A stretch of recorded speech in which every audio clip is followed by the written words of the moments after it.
Arestado sa Bawang La Union ang isang lalaking wanted dahil sa pangmomolestya umano sa kanyang menor de edad na pamangkin. Itinanggi naman ng akusado ang paratang. May unang balita si James Agustin.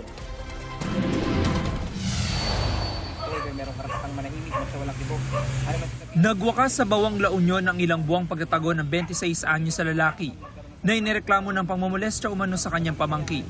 Subject siya ng arrest warrant ng pulisya para sa 5 counts ng sexual assault in relation to Republic Act 7610 o Special Protection of Children Against Abuse, Exploitation, and Discrimination Act. Ito po ay nagsimula sa isang tawag sa amin ng isang confidential informant na ang suspect ay nagtatago sa Bawang La Union. Kaya ang mga operatiba ng Laloma Police Station ay nakapag-coordinate na sa Bawang Municipal Station para maisilbi ang warrant of arrest. Ayon sa pulisya, nangyari ang krimen noong nakaraang taon sa Barangay Maharlika, Quezon City. Ang biktima 15 anyo sa babaeng pamangkin ng akusado.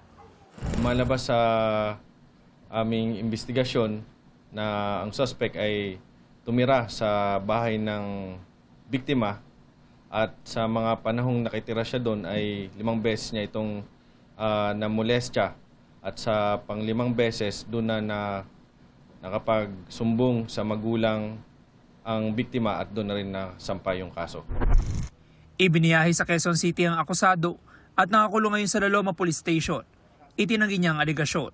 Hindi rin daw niya alam na may arrest warrant siya. Hindi po totoo yan, sir. Bakit ka kaya nakasuhan? Hindi ko po alam, sir.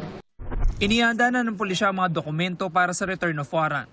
Ito ang unang balita. James Agustin, GMA News.